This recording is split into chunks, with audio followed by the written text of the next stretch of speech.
everybody, JP Moss here. I've got hundreds of dang videos. Gotta start sorting them out. Let's get right to it. It was a hot day in 2013 here in England. I was coming home from the grocery store down the road called Asda. I was walking, and it's only a 15-minute walk there, 15-minute walk back. I went through the store very fast. I spent 5 minutes picking up a few items, and I was walking down the street. There's a sloping ramp that goes down into a trail. It's hard to explain. There's the road, and there's this ramp, goes straight down.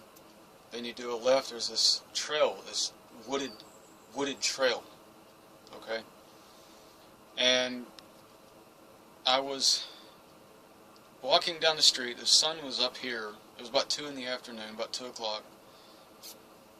And there was a lady that was loaded down with groceries, pushing a baby carriage. She had a baby or something in her buggy. And I guess it was either she had a baby with her or she had just a lot of groceries, but she was, struggling to push this very slowly. She was probably about 30 feet in front of me, and all I can remember is I put my foot on the curb to get on the sidewalk, and she was just going down the ramp 20, 30 feet in front of me. A fairly attractive girl, and I'd seen her before, and I think I was thinking, I was, not with any, okay, let's go have a look at her, I don't know. And these thoughts running through your head, maybe I'll talk to you, meet, I don't know. So I was just kind of walking along and just thinking whatever thoughts, and all of a sudden, as soon as I put my foot on the curb, the next thing I know, snap, I'm at the bottom of this hill, the bottom of the ramp. The sun has now moved across the sky over another direction, and the woman is nowhere in sight. Now, mind you, she must have had a lot of weight to be pushing. She was nowhere to be seen. It's an empty road. It's kind of a dead-end road, so there wasn't really anybody around except her in front of me. Now, she didn't see anything, and I was quite distressed about this. There was missing time, and I don't know what's happened. And I looked for the woman. First thing I thought was, why would this woman run away from me? Where the hell is she? And I looked down the footpath, and all the way down, I ran down the footpath. I ran left all the way down this wooded footpath going back to the house, my house. And I see nobody. This would have taken this woman a good deal of time to push this much weight down the footpath, but she was gone. And not just that, the sun had moved in the sky. And I don't know what's happened. In an instant, I looked around. I don't know what's going on. My mobile phone I had with me.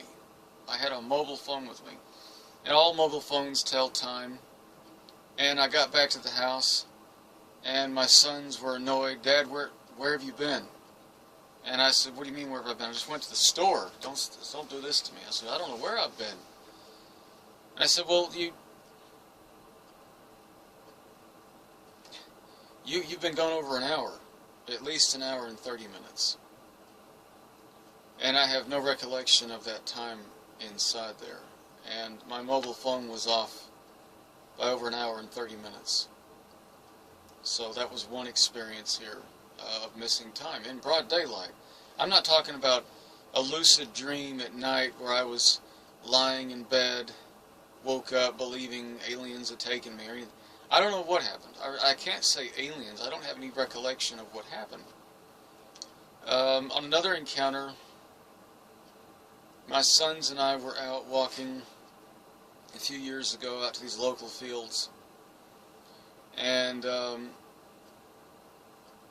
we saw what looked like an upturned, it was like a Ferris wheel, a carnival Ferris wheel, a huge circular pattern of lights. It was black in the middle, but it was just a row of lights in a circle, like a giant Ferris wheel sitting out in the field. Just sitting there in this field. We've been in this field for 16 years. There's nothing out there that would look like this. Nothing can account for this.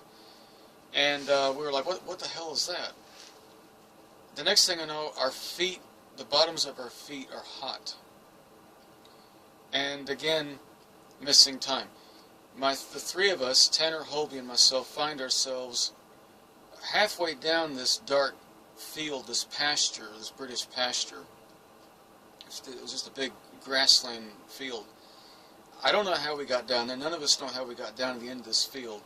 Our feet are burning hot, and there's missing time again. There's something, some time has gone by.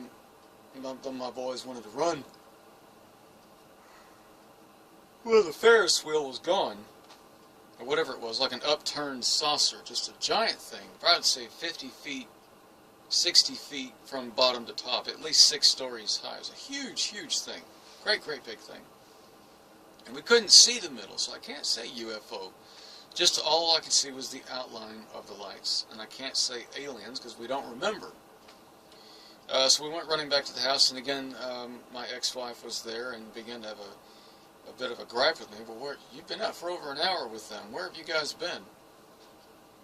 We went walking at about 6 o'clock, and we're getting in about 8 o'clock.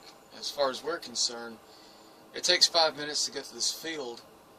10 minutes into that walk, we're having this experience seeing a Ferris wheel. We get back after 8 o'clock. 2 hours have gone by. 2 whole hours have passed. And we have no recollection of what has just transpired. On another occasion, I was asleep. I'm sure I was asleep.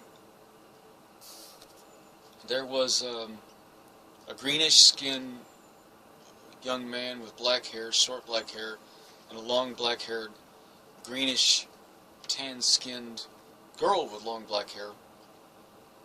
And they looked about 20. They looked about late teens, early 20s. But they were short. But there was something mature about them. And they were dressed casually. I don't remember exactly what they were wearing. And he was taking me on a tour of those very fields. And he says, what people don't see are the factories. He said, this is where, he starts pointing this one area, and then as he points in that direction, it's like this curtain pulls back of the image of the field, pulls back, and we see hundreds upon hundreds. It's a whole other space, a hidden space that you don't see, concealed by the third dimension or concealed by space. It was this dream. It was really weird. And there were hundreds of these capsules, these containers of babies, of growing babies, hybrid people. Now their eyes were solid black, but they were ordinary sized. They weren't large. And he's telling me this, I don't remember all the details, he's this long story, and he says, and in this field we have the discarded containers, or we have a field full of bodies or something. And he said, over here is where we manufacture this, and it was like a big, huge facility, but it was buried in this envelope of some kind, as he was telling me, an extra dimension. But it was there in that space in the field, but not visible to ordinary folks. In fact, you're going to be walking through this place, according to this dream. Okay, so it was like some kind of hidden alien facility or something. And then there was this, out in the distance, there was another patch of field. There were parked these saucer discs all sitting, I don't know, all sitting out there. And it was a huge, huge, large number of beings and entities walking around. Various sized eyes. There was a woman with me, a black-haired woman with blue eyes, and they were taking her on the tour with me. Now, in this encounter, there were aliens involved. There were Zetas or Greys or whatever. I don't want to say encounter experience. We're going to call it a dream. again, because I don't like to say that. I don't have any way of verifying it, so I don't like to say that was definitely alien abduction. I mean, it sounds like it. It was certainly very, very lucid, and I can't rule it out. So this very attractive black-haired, blue-eyed girl was a British girl, English girl. As she was speaking or saying something, she was walking around with us. We went by the forest, and there was a long patch hedgerow going down one way. And it was the forest where I often take the infrared pictures of the mantids, which are coming up in my photos. And for some reason, one craft had kind of ascended into the air. It's very foggy. Another one came down. There were other people getting off. She was saying something like, "I don't want to be here," or "I don't know what's going on. Where are my children?" And she said, oh, there you are, protect me. She acted as if we'd met before. And so I put like a blanket or something around her and sat her down on the side of this grassy bit by the hedges. And I said, as far as I know, we're in another dimension, but still on Earth and still within this area of England. I said, I don't really know, I don't really understand this. And she looked at me as if I had answers, and I did the best I could to make her feel better. And I think we had experienced things before, and I was actually kind of getting romantic with her. There was a bit of a romantic involvement. And on this occasion, it's more clear, and I'm going to tell you why this was so clear, because I asked to remember this before I was taken back and laid down in a part of the corner of the field. And I remember holding her. I remember putting my arms around her, and I was like, well, come here, it's going to be all right. I kissed her. I was aroused by this. I'll be open about it. It's like this was really happening, and touching her. And then she said, but I'm really here. She said, I'm really here. And I thought, this is a dream. Part of me is thinking this is a dream. And I thought, oh, you're not really, you are. No, you're not. And, but then I think, I know what they're asking me to do. The Zetas are telling me to do what's going on. They were doing something to her medically, and it kind of bothered her a bit. And they were talking about her having children, and she says, I can't have children. She was I can't have any bloody children. I can't have any more children. And they said, no, we can take material from you genetically and make additional children. Well, I want to have children with him. She points over at me. And I said, what is it? Well, how come she can't have any children? And then one of the Zetas or whatever is like, thought projecting, she can't, she doesn't have the facility, she doesn't have the organs, or something's missing within her. And I looked back over at her and thought, well, I didn't know what that meant. I didn't know what's going on.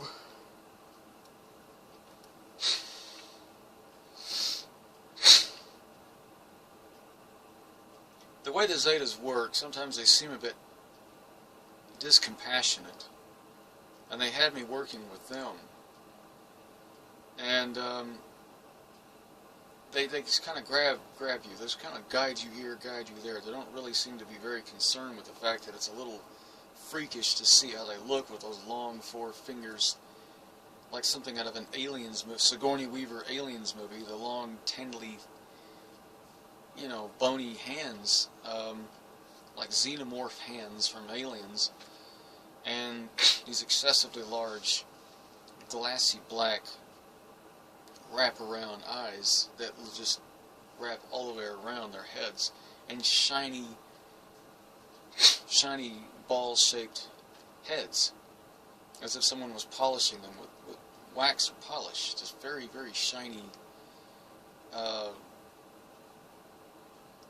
yeah, I would say an exoskeleton, easily some kind of an insect. If they were even Zetas, it might have been some part of the mantids. And, not that they were mean. I think some people took it that way. There were people there. So this little greenish fella with the black eyes, he's with me with this girl. He turns to me and says, "You are really here. And she is here. And you will meet her." And I thought, I didn't think anything of it. I mean, kind of a hypnotic kind of like that. Yeah, okay. And then they're like, do this, and so I'm helping them move people about or grab people, put them here, put them there. And these people are looking at me as if I'm a part of this program, as if I've got as if I'm the guy. And I'm like, what have I walked into? I wonder if going to that forest has involved me in something, taking these pictures of entities, and they've kind of like recruited me into some kind of, something of their program or whatever that is. And along the way, I met this girl. So I mean, I'd met her before, and they didn't think anything of me. It was really bizarre. They really weren't treating me as the other people. It was just as if I was being expected to do things and I was doing them. And I didn't think anything of it, or the fact that I was working or walking around them. And then me and the girl were laid down in this field, at the north end of the field, or the entrance to this field. And the black-eyed guy with the greenish skin and the girl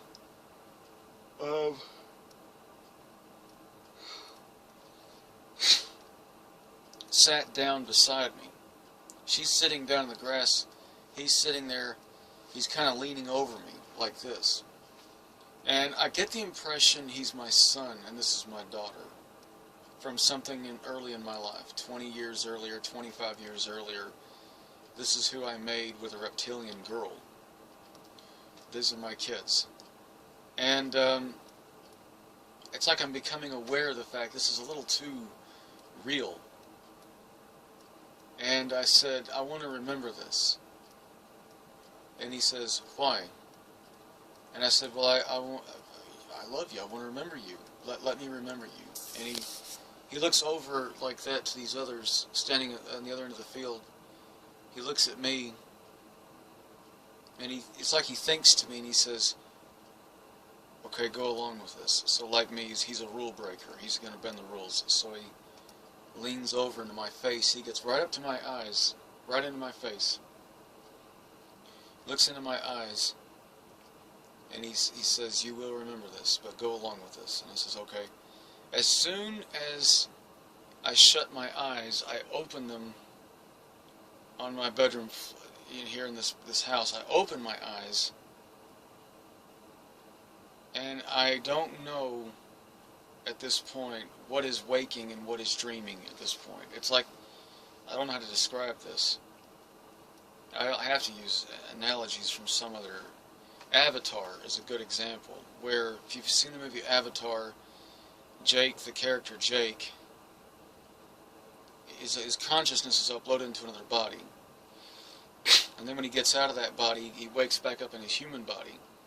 And at one point in the film he says, what is waking and what is dreaming at this point? What is waking and what is dreaming? He says, I don't know. And I spent the day with some serious issues, on issues of reality challenging kind of, this is a very either lucid dream that left me feeling very, I don't think I'd been to sleep. I felt like I had rest. But I was up, and I thought, damn, I can see why people need to forget this when they wake up. Otherwise, it does get a little, it is rather challenging. He broke the rules, and that was fine. But then it was like, oh my God. It was really, really, oh my God. You walked around the whole day, and you were... Or the movie The Matrix, if you've ever seen Matrix, where Neo, at the first film, has serious issues about what's real and what isn't. When they plug him back into the Matrix, and it's as real as anything, And Lawrence Fishburne's character says to Neo, played by Keanu Reeves, he says, this is the construct. And he says, but this is so real. He says, well, what is real? It's just electrical impulses in the brain. The brain interprets this as solid matter. He said, but your clothes and everything is a projection of your higher self. Morpheus, the character Morpheus, is telling him that reality is what you perceive it to be. And so I spent the day having a real life matrix kind of shakedown. I was walking around feeling very, very distorted, very, very disoriented. I was like, I woke up, but I had already been up. So it was like being awake and then awake again. And when I went running about the house and doing stuff, I felt I had already been active in doing things and was remembering a lot of what had happened in that field or out there with these beings and that girl. And I thought, this is really a very bizarre feeling, very bizarre experience. It was pretty heavy. And he was giving me all kinds of talks about, I have to do hypnosis. I haven't done it. What was being built, what they're doing, what they're constructing. And I've heard it said that human DNA is quite durable DNA. And it can withstand the shock of doing 5, 10 times, 20 times the speed of light. So for intergalactic travelers or beings that travel in the galaxy that have starships that can travel many times the speed of light, or they need to transform their bodies to light to travel at greater than light speed, make your body less than mass, apparently this DNA, the human DNA, is valuable. So there's a lot of DNA stock on Earth. And there's a lot of beings that want to be able to travel around the galaxy. Well, the human DNA created by mantids from long ago, several million years ago, has in it that capacity for making those long journeys without being destroyed. Apparently a lot of reptilians can't do this. Their DNA won't permit it. It tears them up too much. It destroys them. And as I said in one video, in my research, I found that we have thousands of people saying that they come from Zeta Reticuli, 38 light years away from Earth. And then we have archaeological record that shows the first hominids, the first people to rise up on Earth, the first big kick in human development in evolution took place 2 million years ago, roughly 2 million years ago. And in the astronomy record, we have evidence that in fact the Earth and the Sun and all of this was 1 light year away from the Zeta Sagittarii constellation, incidentally 2 million years ago. So around the time the first early prototypes of human beings evolved on this planet 2 million years ago, the Sun, the Earth, and these 9 planets, whatever have you, was only 1 light year from the binary system, the Zeta Reticulan constellation, 1 light year away. That means at night you would have been able to have read a book or a newspaper from the Zeta stars. They were so close in the night sky. They would have lit up the night. It would have been a beautiful, beautiful scene at night.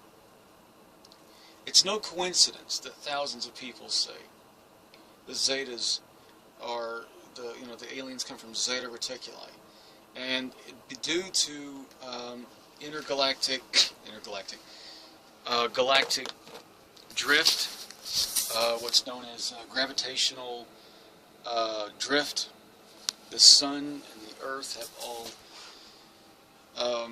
drifted in these last 2 million years, now 38 light years from that constellation.